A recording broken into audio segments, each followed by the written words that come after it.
బయట severe heat wave నడుస్తుంది కదా, temperatures 43 to 45 degree Celsius record అవుతున్నాయి.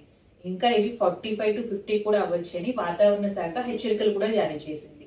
ఈ తీవ్ర ఎండల వల్ల dehydration, heat exhaustion, heat stroke risk కూడా చాలా ఎక్కువ పెరుగుతుంది. అందుకే ఇవాళ మనము హీట్ స్ట్రోక్ అంటే ఏంటి, దాని సింటమ్స్ ఎలా ఉంటాయి, ఫస్ట్ ఎయిడ్ ఏం చేయాలనే గురించి సింపుల్ గా తెలుసుకుందాం.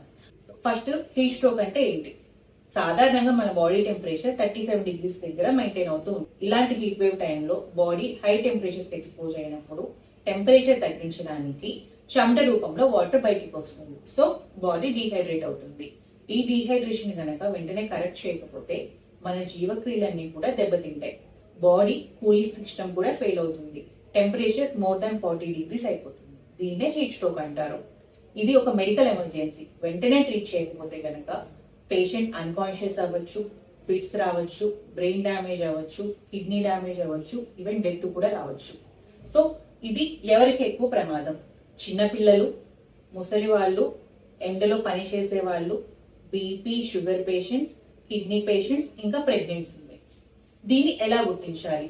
సో పేషెంట్ కి చెమట అన్నది ఆగిపోతుంది, బాడీ వేడిగా డ్రైగా అయిపోతుంది, అన్కాన్షియస్ అవ్వచ్చు లేదా కన్ఫ్యూజ్డ్ గా ఉండొచ్చు, ఫిట్స్ రావచ్చు, నాడి బాగా స్పీడ్ గా కొట్టుకోవచ్చు, ఊపిరి కూడా చాలా స్పీడ్ గా తీసుకోవడం అవ్వచ్చు. ఇలాంటి సింటమ్స్ ఏమైనా ఉంటే వెంటనే హాస్పిటల్కి తీసుకువెళ్ళాలి.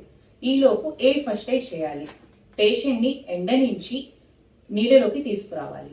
సో ఏసీ కానీ ఫ్యాన్ కింద ఉంచాలి. టైట్ బట్టలు కనుక ఉంటే లూజ్ చేయాలి.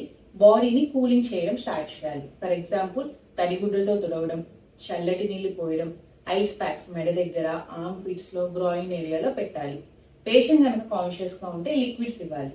మంచినీళ్లు, బటర్ మిల్క్, కొబ్బరి నీళ్లు లేదా ఓఆర్ఎస్. అన్కాన్షియస్ గా ఉంటే మాత్రం ఫోర్స్ఫుల్ గా లిక్విడ్స్ ఇవ్వకండి. ఈ హీట్ స్ట్రోక్ లేదా వడదెబ్బని చిన్న ప్రాబ్లం అనుకుని ఇగ్నోర్ చేయకండి. ఇగ్నోర్ చేస్తే ప్రాణాంతకం అవ్వచ్చు. అందుకే ఈ హీట్ వేవ్ లో stay hydrated, stay away and stay healthy. Thank you.